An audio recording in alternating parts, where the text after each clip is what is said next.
السلام علیکم خوږو ملګرو، هیله ده ټول به راته روغ او جوړ اوسئ. راځئ زه به په دې موضوع نه غږېږم. اول لومړی سر کې تاسو راشئ دغه ویډیو وګورئ، بیا بعد له ویډیو کتلو لږ شانتې به وغږېږو.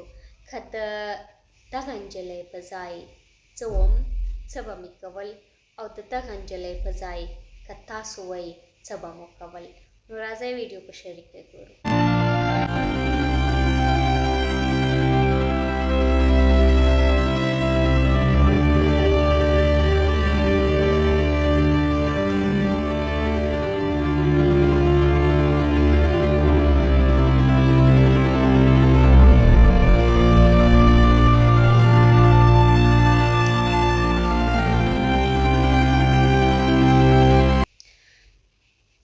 هغه درد چې د دې کورنۍ ونه شو لیدلی، هغه زخمي زړه چې د دې پلار یې ونه شو لیدلی، هغه ویر، هغه چیغې چې د دې نجلۍ په زړه کې ده خو د وتلو وس نه لري، هغه فریاد چې د دې نجلۍ په ستوني کې ایسار ده خو د بهر وتلو واک نه لري. که تاسو د دې نجلۍ په ځای وای څه به مو کول؟ په کمنټ کې ولیکئ چې تاسو که د دغه نجلۍ په ځای وای څه به مو کول. اخر کې زه د دغه سپین ږیری هر څه چې تاسو ورته نوم ورکوئ خو وینه څښونکی داړونکی شخص ویډیو به هم پلی کوم، د هغه په باره به هم خبرې وکړو، خو اول راځمه د دغه نجلۍ په باره خبرې کوو چې ستونی یې د چیغو نه ډک، زړه یې د اور نه ډک، زړه یې د وینو نه ډک، زړه یې د فریاده ډک، خو هیڅ توان نه لري. دومره بېوسي ده چې حد نه لري. زموږ او ستاسو په پښتنه ټولنه کې داسې پیښې ډېر زیات شوي دي.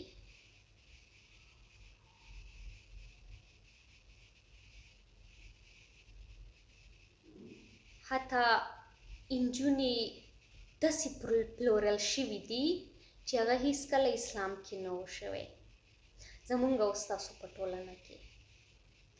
لومړی د ولور په نوم، بیا په بدو کې، بیا په قرض کې. زه به ووایمه که د دغه نجلۍ په ځای زه ومه څه به مې کول. که چېرته زه د دغه نجلۍ په ځای ومه تاسو پوهېږئ څه به مې کول؟ اول مې د دغې زناور نه نارینتوب یې اخیسته، بیا مې د چا لاسونه ورنه اخیستله چې زما په سر یې زما په قیمت یې پیسې اخیستې ده، هغه لاسونه به مې پرې کوله. داسې په بېوسۍ سره مې ځان وژنه نه کوله چې واده شوه ځان وژنه یې وکړه، نه. هو ځان وژنه ګناه ده، هو ځان وژنه هغه څه ده چې ته په بار بار په بله نړۍ کې هماغه څه تکراروئ، مطلب ځان وژنه کوي په بار بار په بله نړۍ کې. نو یو څه خو په دې نړۍ کې باید پرېږدي انسان. که د دې نجلۍ په ځای وای او ما سره دغسې ظلم شوی وای ما به دغسې تاریخ پرېښودله. لومړی به مې د دې زناور نارینتوب اخیستله، بیا به مې د دغه داړونکي کس لاسونه ورنه اخیستله چې زما په سر یې پیسې اخیستې، زه یې پلورلی یمه. که هغه زما خوږ ورور وای، که هغه زما خوږ پلار وای یا خوږه مور مې وای، هر څوک چې وای زما قیمت دغسې وای، ما به خپل قیمت دوی ته ښودله. تاسو پوهېږئ مور مې یوه ورځ وویل وی نیکه دې غوښتل چې مشره خور دې د کاکا زوی ته دې په نوم کړي. خو ما مخالفت وکړو. ما په بار مور ته مې وویل چې شکر تا دا کار نه ده کړی. ما په بار کشر ورور ته مې او دا نه ورور مې دی چې ډېر راته ګران دی. یوه ورځ مې ورته وویل ملي وروره که دغسې ځکه دا پیښې مې چې په بار ټولنه کې ولیدله، ما ورور ته مې وویل ملي که دغسې پیښه له ما سره شوې وای ما به څه کوله پوهېږې. یعنې په ماشومتوب کې چې زه چاته په نوم کړی وای ما به ویل چې دا پرېکړه چې هر چا کړې ده، که زما مور کړې ده او که زما پلار کړی. که زما مور کړې ده نو لاړ دې شي خپله دې ورسره نکاح وکړي. که اسمان ځمکې ته راشي او که ځمکه اسمان ته لاړ شي زه به داسې پرېکړه به مې نه منله. خو زموږ ټولنه کې زموږ خلکو کې زه هغه انجونو ته ډېر دردېږم. کله کله وایم کاش چې هغه نجلۍ چې په زور ورکول کېږي، هغه نجلۍ چې د پیسو په بدل ورکول کېږي، هغه نجلۍ چې د ورور په بدو کې ځي، کاش چې ما غوندې یو شخص وای چې هم به د ورور سزا ورکوله، هم به د پلار، هم د هغه ټولنې چې داسې کار ورسره کړي. ولې به خور د ورور په بدو کې ځي؟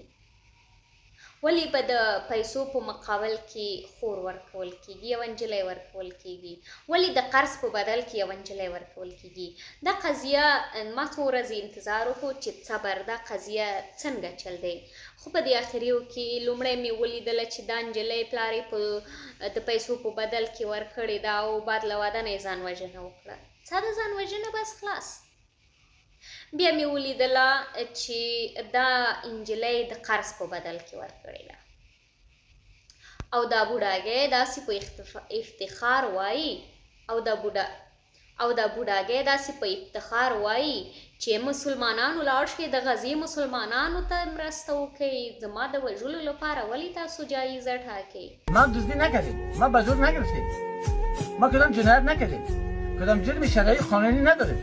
با روزا در بعد زنگ گرفتیم، خدا امر کرده ما گرفتیم. اگر شما یک پیسه دار هستین جایزه به من نمانید، جایزه را در غزه رای کنید، در یک کشور اسلامی رای کنید در زیر تحت سلطنت کفر است. تمام روز سیاست‌های غزه از کشور احترام میکنه، شرم نمیکنه. ستا د وژلو لپاره نه بوډاګی، که د دې نجلۍ په ځای وای ته مې نه وژلې، ستا نه مې نارینتوب اخیسته. ما به درته دا ښودله چې ته نارینه یې، په خپل نارینتوب باندې د پیسو په بدل کې دې زه واخیستلم، ما به ستا نارینتوب در اخیسته. ما به د هغه چا لاسونه پرې کوله چې زما په بدل کې پیسې اخیستې دي. زه د پیسو په بدل کې ورکړې یم.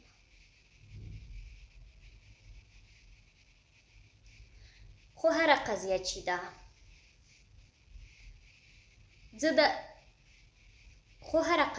ده که زما دا ویډیو زما کومه خور ګوري نو زه دا خبره تاسو ته کومه، زما خویندو، دا شرم نه ده چې تاسو د خپل حق دفاع وکړئ، دا شرم نه ده چې تاسو خپل حق په زور ترلاسه کړئ، دا شرم نه ده چې تاسو په مافیا ډول خپل حق ترلاسه کړئ. باید هر رقم چې وي تاسو د خپل د ژوند حق لرئ، باید هماغه څه ترلاسه کړئ چې ستاسو حق دی. که تاسو په زور ورکول کېږي د پیسو په بدل، هیڅکله سر مه ټیټوئ. که تاسو د ورور په بدل کې ورکول کېږي چې جرم ورور کړی وي او خور په بدل کې ځي، هیڅکله سر مه ټیټوئ. ساده ځانوژنه مه کوئ. لومړی ټولنې ته سزا ورکړئ، یو تاریخ پرېږدئ، خیر که مو بیا ځانوژنه وکړو. ساده ځانوژنه مه کوئ، هیله کوم. ساده ځانوژنه مه کوئ چې تاریخ مو خاموشیږي. ټولنه کې تاریخ ژوندی کړئ، بیا ځانوژنه کوئ، ویې کړئ. زه وایم که چېرته ځانوژنه کوئ، تاسو ته دا ټولنه پوهېږم چې مونږ او تاسو ته دا ټولنه دوزخ ده. زه پوهېږم چې مونږ او تاسو ته دا ټولنه اور ده. خو ساده ځانوژنه ولې کوئ؟ یوازې ځان ولې وژنئ؟ خپل تاریخ ولې خاموشوئ؟ که ځانوژنه کوئ نو تاریخ ژوندی کړئ، بیا ځانوژنه وکړئ. که دغه نجلۍ تاریخ ژوندی کوله خپل تاریخ یې روښانه پرېښوستله لومړی به هغه څه کوله چې ما وویل که د دې په ځای زه هم داسې به مې کول.